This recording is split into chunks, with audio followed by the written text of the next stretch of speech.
তৃণমূল ভবনে নব Trinamool EM বাইপাসের party অফিসে নব তৃণমূল তৃণমূল ভবনে ঋতব্রত সন্দীপন ববিদ জাভেদ। এই তৃণমূল ভবন আমাদের, এই অফিস থেকেই তৃণমূলের কাজ, দাবি আখরুজ্জামানের।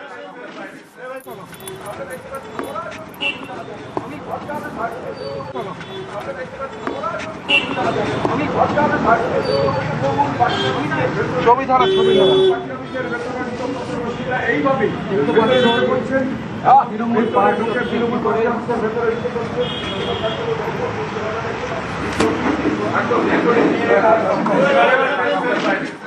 আমরা সর্বভারতীয় তৃণমূল কংগ্রেস, এই অফিসটা আমাদের। অতীতে যাদের উপর ভরসা করে যাদের নেতৃত্বে চলছিলাম, অফিসটা তারা মেনটেন করতে পারছে না। মালিক এই অফিস তারা দখল করে নিয়েছে। আমরা মালিককে বলেছি যে এই অফিসটা আমাদের আবেগ, এটা তৃণমূলের অফিস, যে কোনো স্বার্থের বিনিময়ে এই অফিস আমাদের চলবে, আমরা বসবো।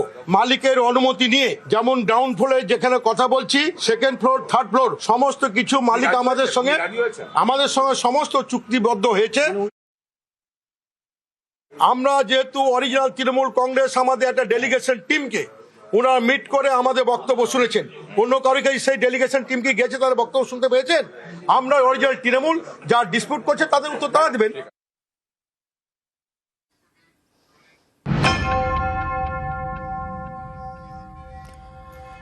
ভবনে টাঙানো হলো মমতার ছবি, ছড়া জোড়া ফুলের ব্যানার। নতুন তালা দিয়ে মেট্রোপলিটনের তৃণমূল ভবন ছাড়লেন ঋতব্রত ফেরাতরা।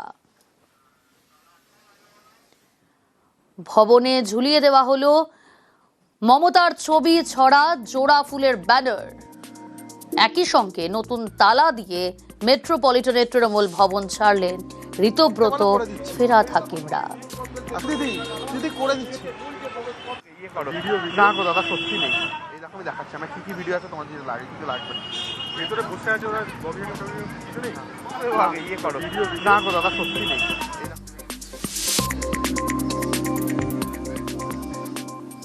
তৃণমূল ভবনের সামনে যে নতুন পোস্টার দেখা যাচ্ছে, অল ইন্ডিয়া তৃণমূল কংগ্রেস এবং চেয়ারম্যান অরূপ রায়, এবং ডান দিকে আগে থেকে যে পোস্টার লাগানো ছিল সেখানে মমতা বন্দ্যোপাধ্যায়ের নাম থাকলেও, ছবি থাকলেও, নতুন যে পোস্টার সেই পোস্টারে কিন্তু কোনো কারোর ছবি নেই। একেবারে লেখা রয়েছে চেয়ারম্যান অরূপ রায়ের নাম। এবং কিছুক্ষণ আগেই যখন নয়া তৃণমূল কংগ্রেসের যারা ঋতব্রত বন্দ্যোপাধ্যায়, সন্দীপন সাহা, আখরুজ্জামান, ফিরাদ হাকিম, তারা ভেতরে ঢোকেন, মালিক পক্ষের সঙ্গে বৈঠক করেন। এবং ঠিক অন্যদিকেই দেখা গেল, ঠিক তৃণমূল ভবনের সামনে নতুন তৃণমূল ভবনে তাদের যে poster all India Trinamool Congress, এবং ঠিক সেই ঘাসের উপর জোড়া ফুল অর্থাৎ তৃণমূলের যে প্রতীক, সেই প্রতীক রয়েছে। এবং শুধু পোস্টারের নিচে রয়েছে চেয়ারম্যান অরূপ রায়ের নাম। এখানে কিন্তু মমতা বন্দ্যোপাধ্যায়ের কোনো নাম বা তার কোনো ছবি নেই। ঘরের ভেতরে ছবি থাকলেও নতুন যে পোস্টার, সেই পোস্টারের মধ্যে মমতা বন্দ্যোপাধ্যায়ের নাম বা ছবি কিন্তু নেই, এমনটাই দেখা যাচ্ছে। ক্যামেরা সৌমেনের সঙ্গে রৌনক, নিউজ 18 বাংলা, কলকাতা। আসলে মমতা ব্যানার্জি উনি তৃণমূলে আমাদের সঙ্গে আছেন। উনাকে তো আমরা বলেছি যে তুমি আমাদের অ্যাডভাইসার হিসেবে আমাদের তুমি উপদেশ দাও। আমরা তো কোনো সময় বলিনি যে মমতা ব্যানার্জি আমাদের সঙ্গে নেই। মমতা ব্যানার্জি আমাদের চিফ অ্যাডভাইসার হিসেবে থাকুন। উনি যদি থাকতে রাজি হন আমাদের আপত্তি নয়, উনি থাকেন, ওনার ছবি থাকবে। যদি না থাকেন আমরা ছবি হটিয়ে দেব। নাম প্রতীকের পর এবার ভবন যুদ্ধ। বিকেলে তৃণমূল ভবনে ঋতব্রত, সন্দীপন, ববিদ জাভেদ। তৃণমূল ভবনে মমতাহীন ব্যানার, নতুন তালা, পাল্টা তৃণমূল ভবনে মমতা তৃণমূলের প্রতিনিধিরা। সন্ধ্যায় তৃণমূল ভবনের সামনে কুণাল ঘোষ, মদন মিত্র, বৈশ্যানর চট্টোপাধ্যায়। দুপক্ষের টানা পড়েনে রাতে তৃণমূল ভবনে পুলিশ, কেন্দ্রীয় বাহিনী।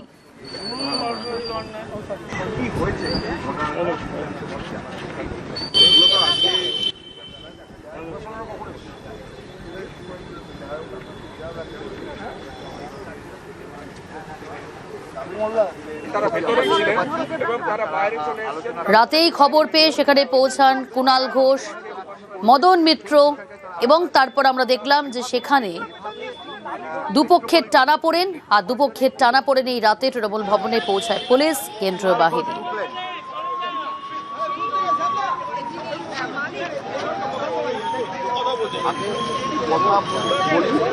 তারা এখানে আগে থেকে ছিল, তারপরে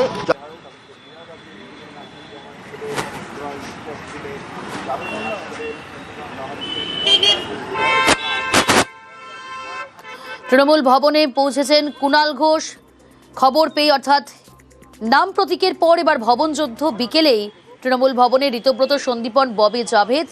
তৃণমূল ভবনে মমতাহীন ব্যানার, নতুন তালা।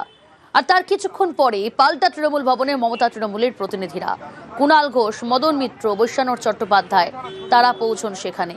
আর দুপক্ষের এই টানাপোড়েনে রাতে এই তৃণমূল ভবনে পুলিশ, কেন্দ্রীয় বাহিনী। দুটো ছবি দেখাচ্ছি আপনাদের পাশাপাশি।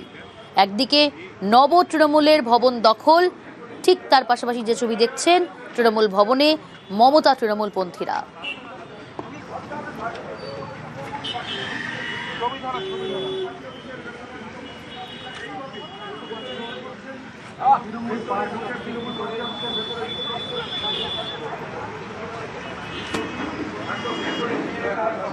কারুর কারুর মনে হয়েছে দিনের আলোয় আসা যায় না, একটু রাতের অন্ধকার বা সন্ধ্যের পর এসে একটুখানি ওই সন্ধ্যের পর এসে যা যা করে সেরকম একটা কিছু ঘটিয়েছে। তো যেহেতু একটা বিবাদমান পরিস্থিতি আছে, তার আইনের দিকগুলো তো আমরা তো কোনো দায়িত্বজ্ঞানহীন আচরণ করতে পারি না। এটা তৃণমূল কংগ্রেসের পার্টি অফিস। আমাদের এই আচরণগুলোতে দলের যারা কর্মী সমর্থক তারা অত্যন্ত আহত হচ্ছেন এবং বিরক্ত হচ্ছেন, যারা নিজেদের এলাকায় ঢুকতে পারছেন না। তার বদলে বিজেপির বা পরোক্ষ সাপোর্ট নিয়ে কি করে তৃণমূলের ক্ষতি করা যায়, কি করে তৃণমূলের পিঠে ছুরি মারা যায়। আরে এইসব তো দলের মধ্যে যদি মতপার্থক্য থাকে সেগুলো সব মেটানোর অনেক সময় আছে। এখন কর্মীদের পাশে থাকার সময়। ওদের তো ওটা অফিস নয়, ওরা তো ইলেকশন কমিশনার যে বলেছে রাজডাঙ্গাতে ওদের অফিস। তো ওখানে কি করতে গেছে? ক্রিমিনাল টেস্ট গুন্ডামি করার জন্য গেছে। ও পোস্টার বাজিতে যদি হয়ে যেত তাহলে তো ভারতবর্ষ সবকিছুই হয়ে যেত পোস্টার বাজিতে। ওই অরূপ রায় চেয়ারম্যান হাওড়ায় ঘর পেল না, উলুবেড়িয়ায় ঘর পেল না, বেটিয়াপুরুষে ঘর হলো না। ক্রিমিনাল টেস্ট পাসার এগুলো, চোর ডাকাত গুন্ডা সব। দিল্লি পর্যন্ত দৌড়তে হবে, আদালতেও দেখিয়ে দেবো, জনতার আদালতেও দেখিয়ে দেবো দুজনকে। এসব সব মার্ক্সবাদী কমিউনিস্ট বুদ্ধি আর কি ঋতুব্রত ব্যানার্জি। সবচেয়ে বেশি যে ভোগ করে তার নাম হচ্ছে ববি হাকিম, সবচেয়ে বেশি যে নেমকারমি করে তার নাম ববি হাকিম। খেলা ওরা শুরু করেছে, শেষ আমরা দেখিয়ে দেবো।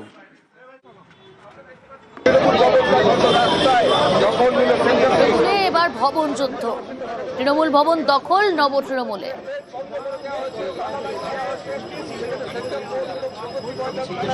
রাতেই সেখানে পৌঁছায় পুলিশ এবং কেন্দ্রীয় বাহিনী এবং তারপরে রাতে প্রগতি ময়দান থানায় কুণাল ঘোষ।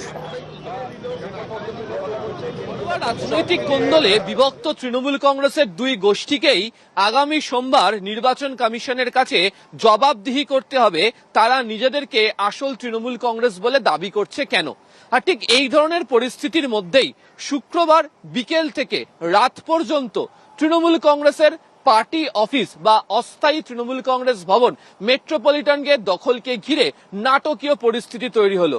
কিন্তু প্রশ্ন হচ্ছে যে কেন তৃণমূল কংগ্রেসের ঋতব্রত বন্দ্যোপাধ্যায় গোষ্ঠীর নেতাদেরকে তড়িঘড়ি তৃণমূল কংগ্রেসের অস্থায়ী পার্টি অফিস মেট্রোপলিটনে পৌঁছতে হলো। এর পেছনেও আইনত এবং রাজনৈতিক অঙ্ক জড়িয়ে রয়েছে। সূত্রের খবর, নির্বাচন কমিশনের কাছে তারা বলতে চান যে নাম প্রতীক তারা ব্যবহার করছেনই, একই সাথে যে দলীয় কার্যালয় সেই দলীয় কার্যালয়ও তাদের হাতে রয়েছে। আর তাদের হাতে যে দলীয় কার্যালয় রয়েছে সেটা বোঝানোর জন্য এই দলীয় কার্যালয়ে বিভিন্ন সময় জুড়ে অরূপ রায়, ফিরহাদ হাকিম, জাভেদ খান, ঋতব্রত বন্দ্যোপাধ্যায়, সন্দীপন শাহ, আখরুজ্জামান, ইমানি বিশ্বাসের মতো নেতারা যাতায়াত করেছেন। ফলে তারা তখনও গিয়েছেন, এখনো ওই পার্টি অফিসে গিয়ে বসছেন, ওই পার্টি অফিস থেকেই তৃণমূল কংগ্রেসের রাজনৈতিক কার্যকলাপ করছেন, সেটাকে তারা বুঝিয়ে দিতে চান। দ্বিতীয়ত, আইনত লড়াই যখন হবে সেই আইনত লড়াইয়ের সময় সত্যিই এই নেতারাই দীর্ঘদিন ধরে তৃণমূল কংগ্রেসের সঙ্গে সংযুক্ত কিনা সেই সংক্রান্ত বিষয়ে যদি তথ্য প্রমাণ দিতে হয়, সেখানেও এই পার্টি অফিসে তাদের যাওয়া এবং সেই সংক্রান্ত নানা ছবি, তাদের বিভিন্ন ধরনের কার্যাবলী, সেগুলোও আলোচনার ক্ষেত্রে উঠে আসতে পারে। আর তাকে মাথায় রেখেই শুক্রবার সন্ধ্যা থেকে রাত পর্যন্ত এই মেট্রোপলিটনে তৃণমূল কংগ্রেসের যে অস্থায়ী ভবন বা পার্টি অফিস সেখানে ঋতব্রত গোষ্ঠীদের পৌঁছে যাওয়াটা রাজনৈতিক দিক থেকে এবং আইনত দিক থেকেও অত্যন্ত তাৎপর্যপূর্ণ। ফলে সোমবারের আগে তারা প্রমাণ করে দিতে চান পার্টি অফিসও তাদের, দলের কর্মী সদস্য সংখ্যার দিক থেকে পরিষদীয় ক্ষেত্রে যারা যুক্ত তারাও যে তাদের সঙ্গে রয়েছেন এ ব্যাপারে বারবার ধরে তারা সংখ্যাতত্ত্বের প্রমাণ দিয়েছেন এবং আগামী দিনে তারা বলেছেন যে দরকার পড়লে স্পিকারের সামনে ফ্লোর টেস্ট করেও প্রমাণ করে দেবেন, কিন্তু এক্ষেত্রে দাঁড়িয়ে পার্টি অফিসকেও তারা হাতছাড়া করতে নারাজ। ফলে সেদিক থেকে দেখতে গেলে সোমবারের আগে শুক্রবার ঋতব্রত বন্দ্যোপাধ্যায় গোষ্ঠীদের তরফ থেকে বড়সড় রাজনৈতিক চাল দেওয়া হলো এই মেট্রোপলিটনের তৃণমূল কংগ্রেস ভবনে পৌঁছে যাওয়াকে কেন্দ্র করে। ক্যামেরা অসিত দাসের সাথে আবির ঘোষাল, নিউজ 18 বাংলা, কলকাতা। যেমনটা বলছিলাম আপনাদের, তৃণমূলে এবার ভবন যুদ্ধ। তৃণমূল ভবন দখল নব তৃণমূলের, কটাক্ষ বিজেপির। এটা আমাদের কাছে ইন্টারেস্টিং ব্যাপার। তৃণমূল কংগ্রেসের দপ্তরের বাইরে তৃণমূল কংগ্রেস ব্র্যাকেটে চটি চাটা লেখা থাকবে, না তৃণমূল কংগ্রেস ব্র্যাকেটে বালিশ চাটা লেখা থাকবে। বিষয়টা খুব একটা গ্রেট ইন্ডিয়ান সার্কাসের পর্যায়ে পৌঁছে গেছে। আজকে এত সুন্দর একটা ওরিয়েন্টেশন প্রোগ্রাম চলছে, শিক্ষার পরিবেশ, সবাই শুনছে, তৃণমূলের লোকজনেরাও সকালবেলায় ছিলেন। কিন্তু যেটা গান আছে না, চুরি ছাড়া কাজ নেই, এদের মন তো সেই চুরি চুরি করে। সে গরু চুরি, কয়লা চুরি, বালি চুরি হোক আর অফিস চুরি হোক, বেশিক্ষণ তো এই পড়াশোনার পরিবেশ ভালো লাগবে না, তাই দলবদ্ধ হয়ে নেমে পড়েছে কোথায় কি চুরি করতে যাওয়া যায়। এখন তো গরু চুরি, কয়লা চুরি, বালি চুরি করা যাবে না, তাই নিজেদের যা আছে ওইটাই চুরি করবে। মুখ্যমন্ত্রীর হুঁশিয়ারি, সেবাশ্রয় নিয়ে কড়া প্রশাসন। সেবাশ্রয়ের সঙ্গে কোন কোন আধিকারিক যুক্ত ছিলেন? রাজ্য পুলিশের থেকে রিপোর্ট তলব স্বাস্থ্য দফতরের। স্বাস্থ্য ভবনের বার্তা, পুলিশি তদন্তে অভিযোগ প্রমাণ হলে কড়া পদক্ষেপ নেওয়া হবে। অভিযোগ এসেছে, আমি দেখেছি, এখানে এসপি আছেন, তিনি তদন্ত করবেন এবং জেলা শাসক বা স্বাস্থ্য দপ্তরের যা হেল্প নেওয়ার পুলিশ নেবে। ইটস এ ক্রাইম হলে দেখার জন্য ভারতীয় ন্যায় সংহিতাতে যা করার করা হবে। ও মডেল তো দেখিয়েছেন ফলতাতে, আর নতুন মডেল না দেখানোই ভালো।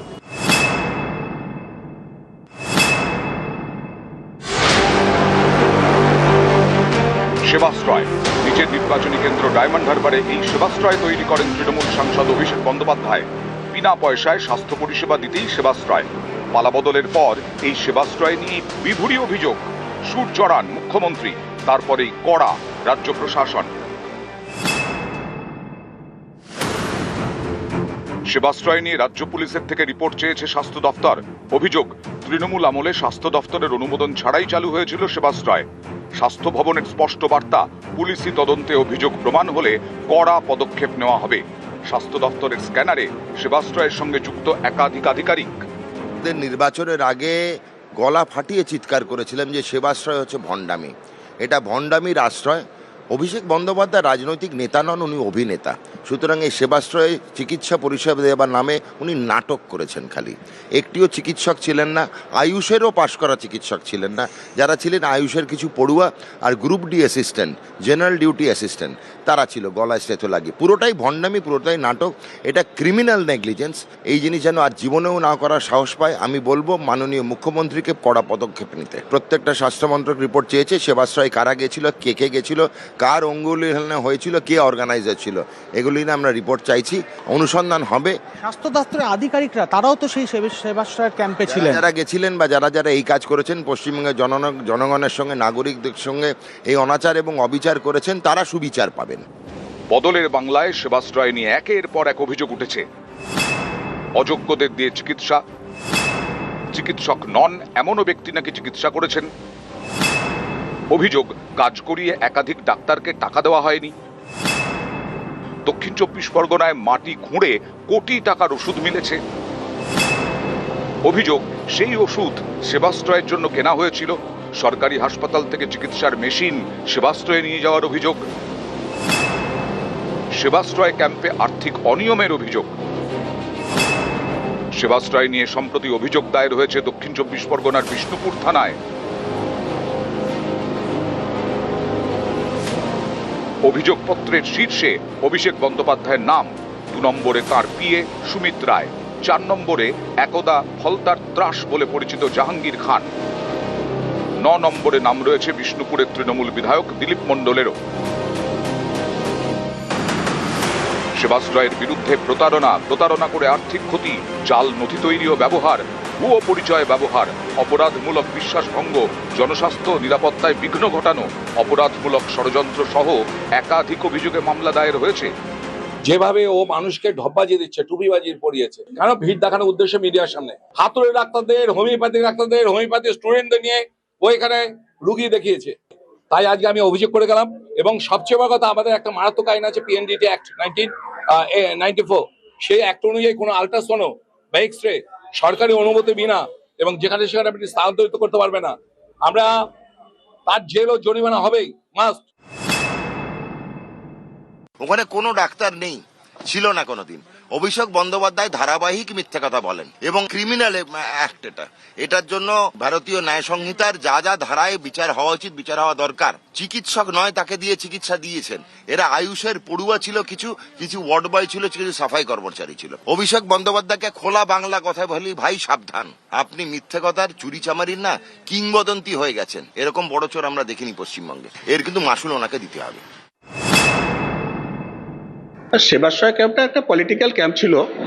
আমাদের সিনিয়র চিকিৎসকদের ওখানে পাঠানোর জন্য, রোস্টার করে দেওয়ার জন্য চাপ দেওয়া হতে লাগলো এবং সেই চাপটা দিত ওখানে তৎকালীন যে অ্যাডিশনাল এসপি ছিলেন উনি চাপটা দিতেন, নাম মিটুন দে। কিন্তু আমি কোনোদিন ওদেরকে আমরা সিনিয়র চিকিৎসকদের লিস্ট দিইনি। এই যে আপনি রোস্টার করে দিলেন না, তার ফলে কি আপনি রোষের মধ্যে পড়লেন? এটা একটা কারণ, এই আমার ট্রান্সফারের একটা কারণ। স্টেরিলাইজড একটা রুম চাই অন্তত পক্ষে। না, ওইসবের কোনো ধারণা, এটা একটা গিমিক ছিল। Sebashray was a gimmick, political gimmick, nothing else. সেবার আশ্রয়, সেবাশ্রয়, তাকে ঘিরেই ভুরি ভুরি অভিযোগ, মামলা, তদন্ত। সেবাশ্রয় নিয়ে এবার অ্যাকশন শুরু করলো রাজ্য সরকার। পুলিশের থেকে তদন্তের রিপোর্ট চাইলো স্বাস্থ্য দপ্তর। ক্যামেরায় কুণাল চৌধুরীর সঙ্গে সোমরাজ বন্দ্যোপাধ্যায়, নিউজ 18 বাংলা, কলকাতা। পালাবদলের পর সব প্রশাসনিক বৈঠকেই বিরোধীদের ডাকেন মুখ্যমন্ত্রী শুভেন্দু অধিকারী। এবার তার জেলাতেও একই ছবি। কদিন আগেই পূর্ব মেদিনীপুর জেলা পরিষদে ক্ষমতায় এসেছে বিজেপি। জেলা পরিষদের বৈঠকে তৃণমূলের 5 কর্মাধ্যক্ষ।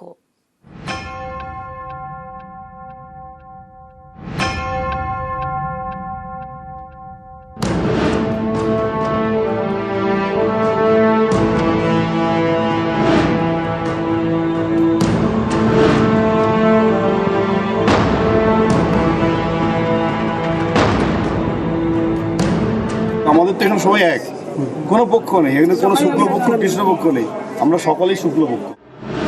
সবাই উন্নয়নের স্বার্থে সমর্থন করেছি যে ট্রিপল ইঞ্জিন সরকার হয়ে যাচ্ছে। পালাবদলের বাংলায় মুখ্যমন্ত্রীর প্রশাসনিক বৈঠকেও বদল দেখা গেছে। তৃণমূল জমানায় প্রশাসনিক বৈঠকে দেখা যেত না বিরোধী দলের কোনো সাংসদ বা বিধায়ককে, কিন্তু মুখ্যমন্ত্রী হওয়ার পর প্রথম বৈঠকেই বিরোধী দলের নেতাদের ডাকেন শুভেন্দু অধিকারী। पिछले 5 साल में एलओपी था, एक भी एडमिनिस्ट्रेटिव मीटिंग में नहीं बुलाया, लेकिन आज हालत बदल गया, जनता ने बदल दिया। 5 बार 1.5 महीने में एडमिनिस्ट्रेटिव रिव्यू मीटिंग किया, सब एमएलए को बुलाया। এবার মুখ্যমন্ত্রীর জেলাতেও একই ছবি। পূর্ব মেদিনীপুর জেলা পরিষদ। রাজ্যে পালাবদলের পর প্রথম এই জেলা পরিষদ ঘাসফুলের হাতছাড়া হয়। ফোটে পদ্ম। শুক্রবার জেলা পরিষদে প্রথম সাধারণ সভা ছিলেন সভাধিপতি, সহসভাধিপতি। বৈঠকে ছিলেন কাঁথির বিজেপি সাংসদ সৌমেন্দু অধিকারী এবং আরো কয়েকজন বিজেপি বিধায়ক। জেলা পরিষদের এই বৈঠকে যোগ দেন তৃণমূলের সদস্যরাও। বৈঠকে যোগ দেন 5 কর্মাধ্যক্ষ। আমাদের তো এখানে সবাই এক, কোনো পক্ষ নেই এখানে, কোনো শুক্লপক্ষ কৃষ্ণপক্ষ নেই, আমরা সকলেই শুক্লপক্ষ। কেমন? কারণ আমাদের এখানে গত বোর্ড গঠন প্রক্রিয়াতে সবাই তো আমাদের এক বাক্যে সবাই সমর্থন জানিয়েছে, ফলে আমরা সকলেই শুক্লপক্ষ, আমাদের কোনো কৃষ্ণপক্ষ নেই। আমাদের জেলা পরিষদের যারা মেম্বাররা ছিলেন আজকে, তারা সকলে যেন হাঁপ ছেড়ে বাঁচলেন। দল আমার দলে আমি আছি, কোন রকমই দলে আমরা কেউ দল চেঞ্জ করিনি, কেউ করিনি। সবাই উন্নয়নের স্বার্থে সমর্থন করেছি যে ট্রিপল ইঞ্জিন সরকার হয়ে যাচ্ছে। ট্রিপল ইঞ্জিন সরকারের প্রচুর টাকা আসবে। আমাদের সভাধিপতিও ব্যবহার খুব ভালো করছেন আমাদের সঙ্গে, ভীষণ ভাবে। উন্নয়নের স্বার্থে আমরা সমর্থন দিয়েছি। জেলা পরিষদে এদিনের বৈঠকে একাধিক উন্নয়নমূলক প্রকল্প এবং 125 দিনের কাজ নিয়ে আলোচনা হয়। দেশ में शुरू হয়েছে 1 জুলাই থেকে, আমাদের রাজ্যব্যাপী 1 জুলাই থেকে ভিভি রামজি শুরু হয়েছে। আগে যে 100 দিনের কাজ এমজিএনআরজিএস ছিল, ওইটা ভিভি রামজি কনভার্ট হয়েছে, 1 জুলাই থেকে শুরু হয়েছে। এখন 100 দিনকে বদলে লোক 125 দিন রোজগার পাবে। শাসক বিরোধী বিজেপি তৃণমূল সব পক্ষের গলাতেই উন্নয়নের কথা, উন্নয়নের প্রশ্নেই তারা এক হয়েছেন জানিয়ে দিলেন জেলা পরিষদের সাধারণ সভায় অংশ নিয়ে। ক্যামেরায় শুভেন্দু কামিলার সঙ্গে সুজিত ভৌমিক, নিউজ 18 বাংলা।